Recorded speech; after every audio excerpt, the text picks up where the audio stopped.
Hello and welcome to Ways to Change the World. I'm Krishnan guru-murthy. This is the podcast in which we talk to extraordinary people about the big ideas in their lives and the events that have helped shape them.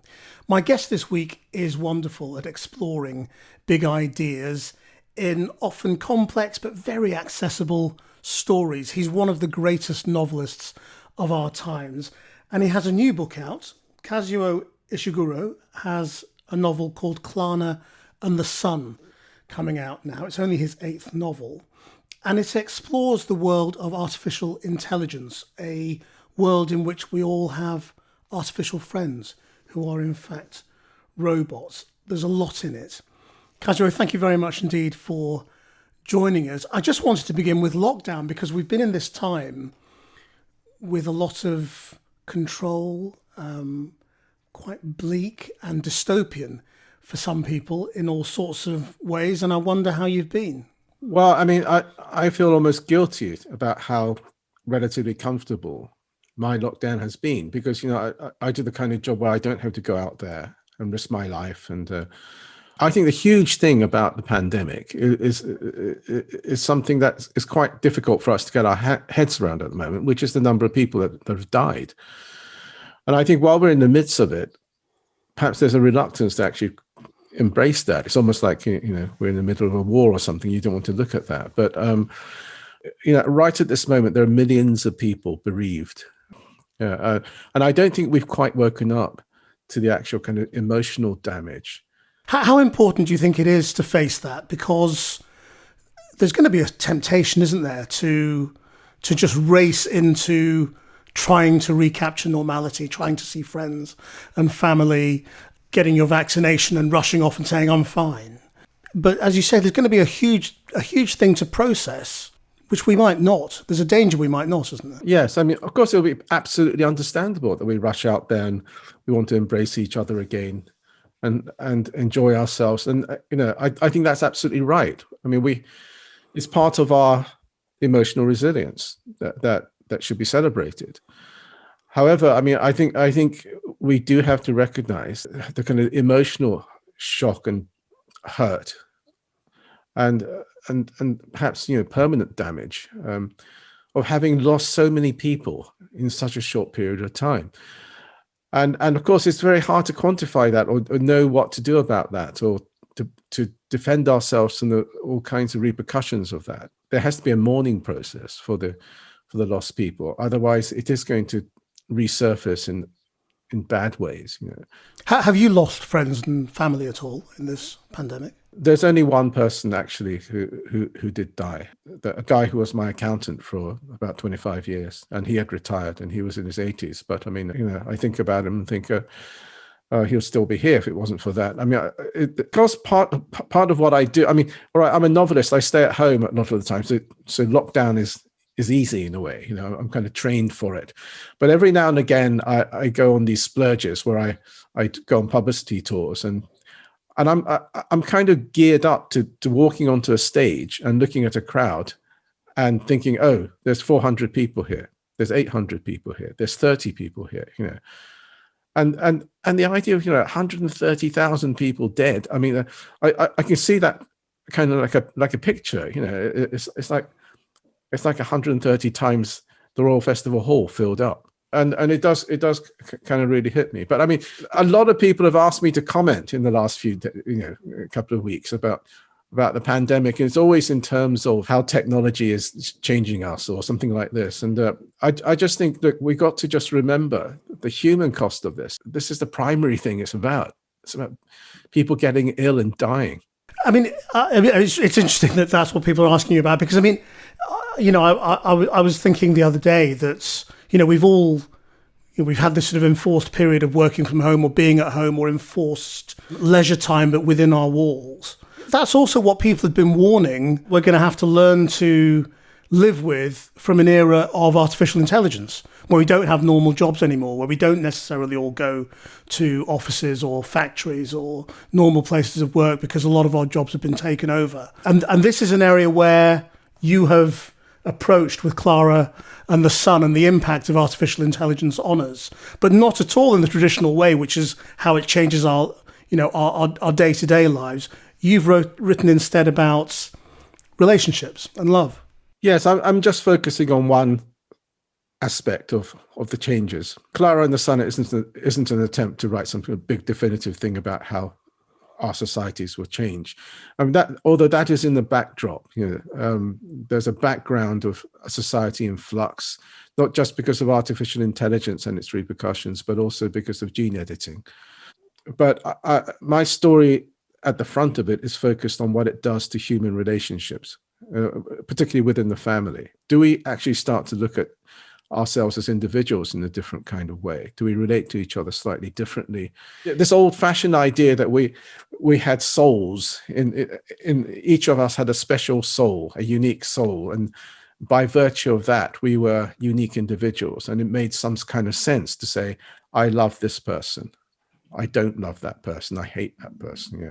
This person is completely irreplaceable. If something happened to this person, nothing will take that person's place. I mean, that seemed to have rested on an assumption that we had, perhaps in a different kind of age when we had different beliefs. And I think it's still a precious thing for us, not just in the way we conduct our relationships in our intimate lives, but also the way we build our societies. We assume that the really important unit in liberal democracies, we want to think that the sacrosanct thing is the individual and the individual's rights and the individual's freedoms, and we build our society around that idea. And I'm wondering if that sense is going to get challenged for us, even at the kind of emotional level when you're looking at a member of your family. Will we start to see something quite different in an age when we have artificial intelligence robots hanging around our house? I don't want to give too much away about the book. So what do you want people to know about it in advance? If I'm summarizing it very, very quickly in a line or two, I'd say, it's a story about a little girl AI robot who's been commercially created to stop teenagers from becoming lonely. And she gets bought and she joins a family, and the story is about how she tries to save this family from heartbreak. And she has a touching faith in the sun as a kind of a powerful, the sun up in the sky, as a powerful, benevolent being, because she's solar powered and she's always thought the sun is a source of nourishment. And she thinks the sun will help her to help this family. That's basically the story. The sun is her god. The sun is her god, although she doesn't think of it in those terms. To her, it's just logical. Because you've jumped from where a lot of people first go when it comes to artificial intelligence, which is, can they think? Is it real intelligence? And thinking about the mind, to going to the whole question of relationships and love. Well, that's a very interesting question for me. I suppose my main interest in the novel is looking at human love and human relationships through the eyes of an AI. The peculiar perspective that such an outsider with a different kind of logic and different assumptions, what they would make of the way human beings conduct themselves and their emotions. But at the same time, because Klara is my narrator, she inhabits every sentence, I couldn't help but be involved with this question. How much does she herself understand about human emotions? Is she just kind of labeling them and naming them and filing them somewhere in her mind? Or does she herself have these emotions in any kind of meaningful way? And I think that is a very interesting question. And it parallels a question that I sometimes have asked of me and that I have asked other people, AI experts, about the possibility of AI producing great art. And I did actually have a series of conversations with one of the great minds of AI at the moment about the possibility of an AI program, which I call Tolstoy 3. No such thing exists, but I said, is it possible to build? Would you be able to build Tolstoy 3, which would be not just an AI that produces kind of something that could pass as literature, but it would actually make me cry. It'll be a profound experience. It will move me. Can it do that? I don't think we're at that stage yet. But it seems to me that once we get to the stage when an AI can write a book or make a movie that makes me laugh and cry, I think perhaps we are at some very interesting or even dangerous point, because once artificial intelligence can understand emotions and human emotions at that level, and knows how to manipulate human emotions at that level, then it can run political campaigns. In fact, it doesn't have to just be in the service of politicians and their election campaign. An AI could actually come up with the next big idea, like communism or fascism or capitalism or money or whatever. But what do you think is the actual difference between an AI piece of literature and human literature? I mean, if human literature is born from learning and reading and copying and drawing out ideas, those are all things that a computer can do. Well, I would say if we're talking about the kind of modern generation of AI, that use reinforcement learning, there probably wouldn't be any difference. It's just that at the moment, probably even the most sophisticated AI programs don't understand human emotion well enough to be able to produce the kind of thing that will satisfy us at the artistic level. But I'm not sure if there's any difference. I mean, unless you think the crucial thing is something outside of that work, outside of the book, i.e. the knowledge that another human being is trying to communicate with you. This is something that's quite important to a lot of people. The same novel that might actually move you, once you've been told that it didn't come from another human being, it might kind of change things for you. People in cinema, in the movie business, understand this very well. And so this is why we have this idea that the director, just one person, the director, has actually built this movie for you and is communicating his or her vision and emotions to you. I mean, this idea of a one-to-one link, sharing of emotions and ideas, is terribly important. But actually, we live in a cultural world where actually this is quite an illusion. It's a marketing tool. A movie is made by hundreds of people, but it's very hard to market. We don't like the idea that we're weeping and crying at a product produced by a committee or a group or a corporation. So we prefer to think we're responding to this particular individual. We're responding to Tarantino or responding to Joanna Hogg or something. We need that idea, and possibly in a similar way. I mean, there might be a resistance to an AI work of art, but as I say, I think the questions for society are about things that are much bigger than books or movies. Once AI can actually control human emotions and identify the emotional needs of nations, then I think we're in a different game altogether. This all comes after a period of massive change and turbulence. I know in the past you've talked about your fears and anxiety and worries about a return to some sort of fascism. I mean, have your fears gone down or got worse? I don't really worry about the rise of fascism in the sense that we knew it in the 20th century at the moment, because I don't think the territorial ambitions are there. I think one of that's the big ingredient that's not in our range of big worries. I think the problem in the 20th century was that in the mid 20th century was that people they weren't happy about the borders, and so that kind of nationalism, that kind of the kind of fascism, or whatever you like to call it, militarism, it went with the desire to invade and conquer other people's territory, sometimes because they thought it was theirs by right and they'd been taken.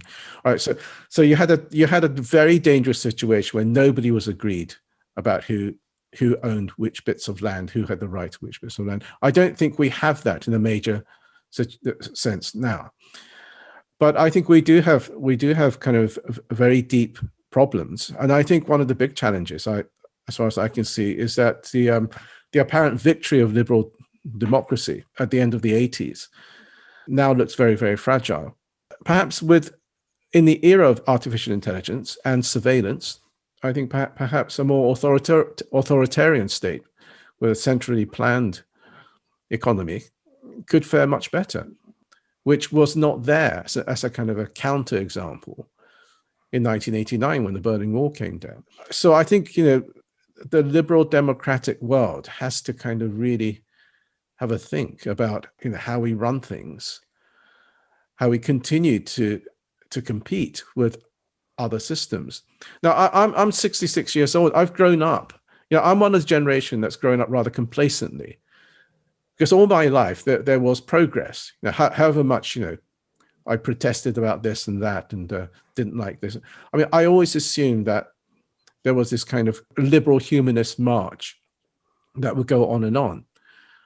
And although intellectually I might have thought, it may not always go on, I kind of emotionally thought it would. And it was only relatively recently, probably in 2016, that it suddenly occurred to me, I don't understand a lot of what's going on around me. That was the combination of Brexit and Trump, was it? I think so, yes. And also the rise of various kind of far-right groups in Europe. But yes, mainly that. And it's not, I'm not just saying that, there were horrible movements, just my feeling that a lot of people around me did not feel the same way as me about things. I mean, it's an unsettling time for somebody like me, because I've been taught to look at the world through one set of lenses, and the world is rapidly changing. And that old way of looking at things, the old glasses, aren't really the right ones. Is there anything you see that excites you, though, or does it all alarm you?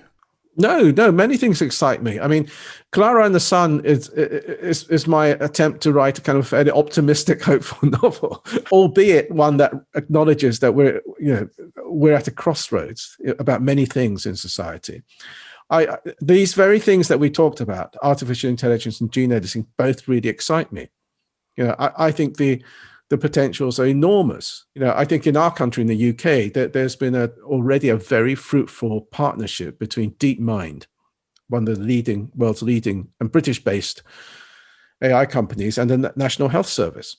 Even during this pandemic, I think DeepMind actually solved a scientific mystery about protein folding, which had actually confounded scientists for decades.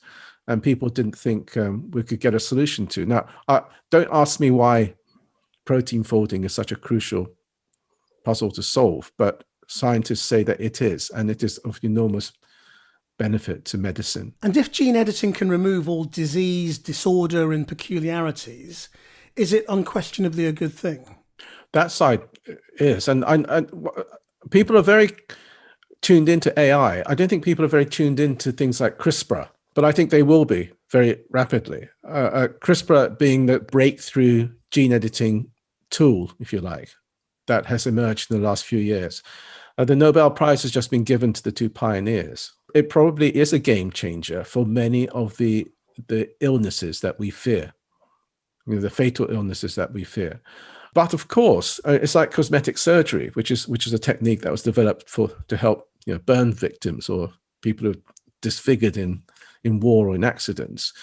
I mean, it's now a huge industry for enhancement, and it's difficult to see how you would prevent gene editing and a tool like CRISPR from becoming something that is used to produce people who are, or children or babies, who are perhaps intellectually more capable in some respects, or more athletic, and certainly less prone to many illnesses. It's hard to see how you could stop people from producing a caste of people, if you like, who are objectively superior.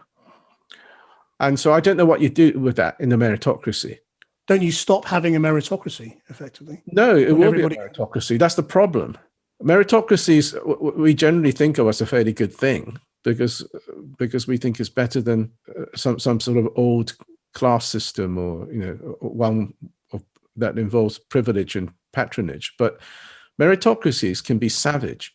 That's the problem. It will be a meritocracy.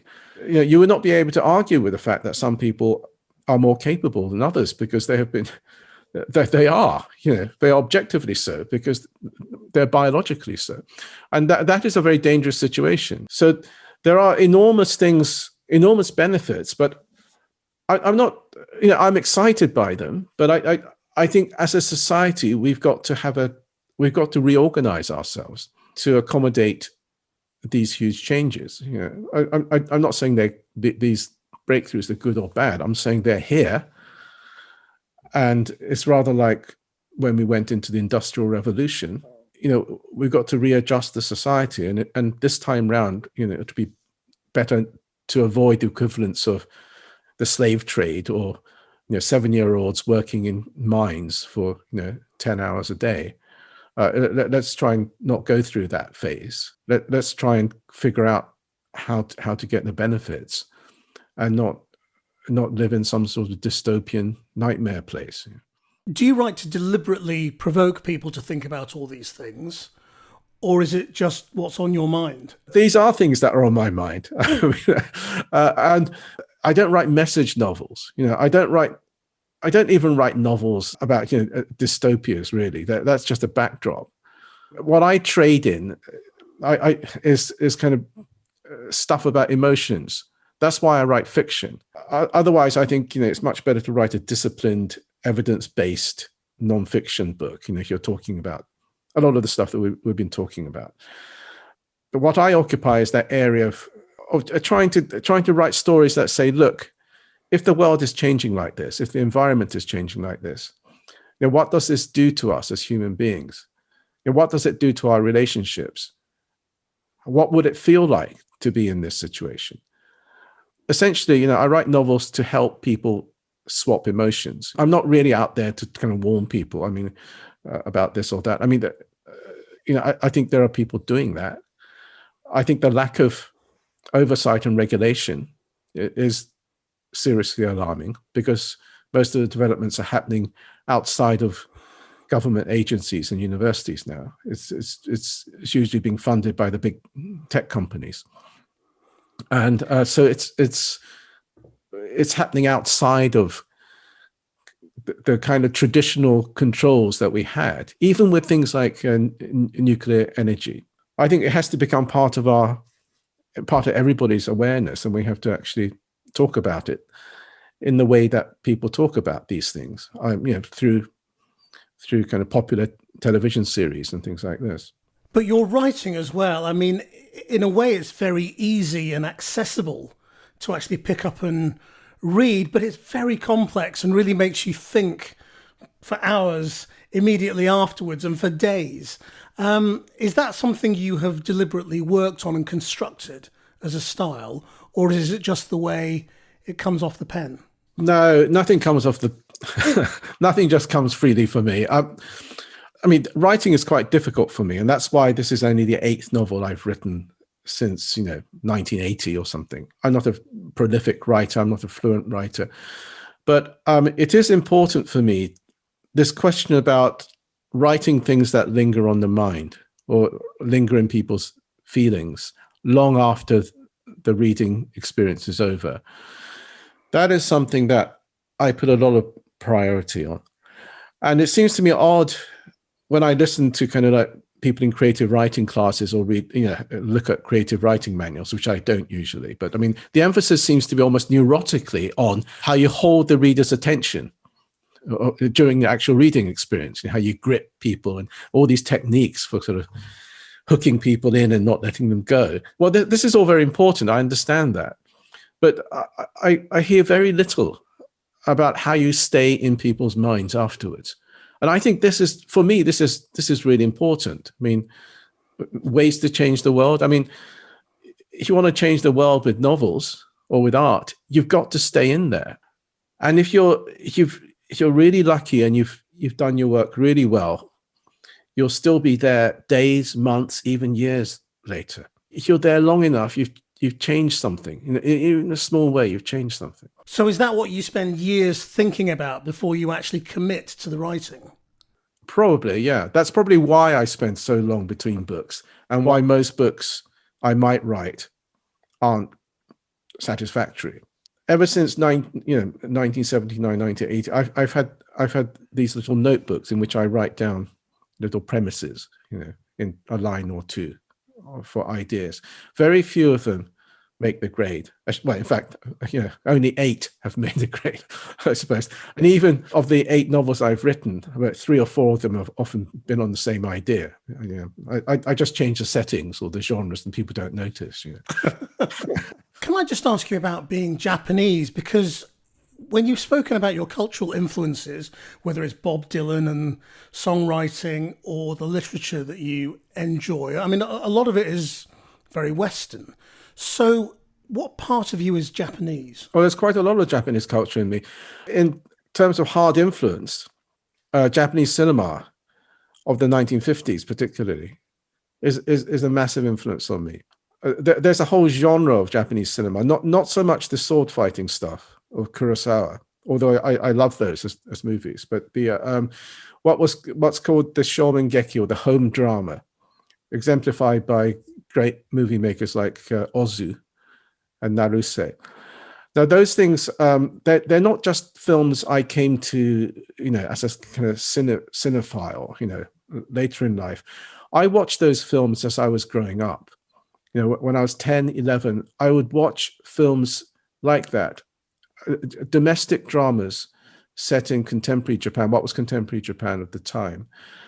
And suddenly I would see the world that I had left.